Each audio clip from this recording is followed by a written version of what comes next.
Adu domba. Adu domba merupakan perilaku yang tercela yang akan kita bahas pada pembahasan kali ini. Setidaknya ada dua pembahasan. Yang pertama tentang pengertiannya, yang kedua bagaimana pandangan dalam Islam.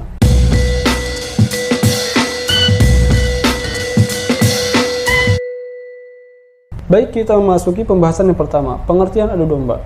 Dalam bahasa Arab, adu domba ini disebut dengan namimah. Sedangkan dalam KBBI, adu domba adalah menjadikan berselisih antara pihak yang sepaham. Menurut Al-Baghawi, adu domba adalah mengutip suatu perkataan dengan tujuan untuk mengadu antara seseorang dengan si pembicara. Sedangkan menurut Imam Al-Ghazali, adu domba adalah mengungkapkan sesuatu yang tidak suka untuk diungkapkan, baik oleh orang yang mengungkapkan, orang yang diungkap, ataupun orang yang mendengar ungkapan tersebut, baik yang berupa perkataan maupun perbuatan, baik berupa aib maupun pujian.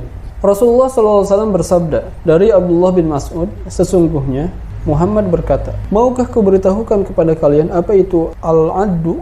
Itulah namimah, perbuatan menyebarkan berita untuk merusak hubungan di antara sesama manusia. Hadis riwayat Muslim. Tujuan dari adu domba ini adalah merusak hubungan manusia, di mana hubungan yang tadinya baik akan berubah menjadi buruk karena pihak yang satu difitnah, pihak yang kedua difitnah, ya akhirnya terjadilah adu domba.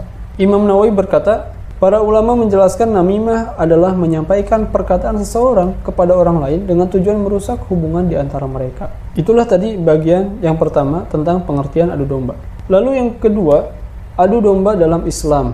Islam melarang adu domba. Kenapa? Karena ada beberapa dampak negatif yang terjadi yang disebabkan oleh adu domba. Yang pertama adalah mendapatkan siksa dan dosa. Rasulullah mengajarkan sahabatnya untuk tidak melakukan adu domba. Sebagaimana hadis diriwayatkan Imam Bukhari dari Ibnu Abbas, ketika Rasulullah SAW melewati sebuah kebun di Madinah atau Makkah, beliau mendengar suara dua orang yang sedang disiksa dalam kuburnya. Nabi bersabda, keduanya sedang disiksa dan tidaklah keduanya disiksa karena masalah yang sulit untuk ditinggalkan. Kemudian beliau kembali bersabda, mereka tidaklah disiksa karena dosa yang mereka anggap dosa besar. Orang yang pertama tidak menjaga diri dari percikan air kencingnya sendiri, sedangkan orang yang kedua suka melakukan adu domba. Nah, selain itu, ya, perilaku adu domba juga mendapatkan siksa dan dosa. Sebagaimana hadis Rasulullah SAW, la yadkhulul jannah namamu. Tidak akan bisa masuk surga orang yang suka melakukan adu domba. Hadis riwayat Bukhari dan Muslim. Dampak negatif yang kedua adalah merupakan hamba yang buruk. Sebagaimana hadis Rasulullah SAW, al-muslim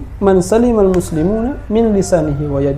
Rawahul Bukhari. Seorang muslim yang baik adalah seseorang yang selamat dari lisan dan tangannya. Berarti ketika lisan dan tangannya merusak hubungan orang lain, orang tersebut bukan muslim yang baik, berhak mendapatkan siksa dari Allah Subhanahu wa taala. Lalu dalam hadis lain dijelaskan dari Abdurrahman bin Ghanm dari Nabi SAW, beliau bersabda, sebaik-baik hamba Allah ialah orang-orang yang apabila mereka dipuji disebutlah nama Allah, dan seburuk-buruk hamba Allah ialah orang yang berjalan ke sana kemari berbuat namimah, orang-orang yang memecah persatuan dengan mencari-cari celak dan keburukan orang-orang yang bersih. Hadis riwayat Ahmad. Lalu yang ketiga, dampaknya adalah menimbulkan sikap saling membenci. Sebagaimana hadis Rasulullah SAW bersabda, seorang muslim adalah saudara muslim yang lain. Dia tidak menzaliminya dan tidak menyerahkannya kepada musuh. Barang siapa yang memenuhi keperluan saudaranya muslim, niscaya Allah akan memenuhi keperluannya. Barang siapa yang menghilangkan kesusahan seorang muslim, niscaya Allah akan menghilangkan kesusahannya pada hari kiamat. Dan barang siapa yang menutupi aib seorang muslim, niscaya Allah akan menutupi aibnya pada hari kiamat. Hadis riwayat Bukhari dan Muslim.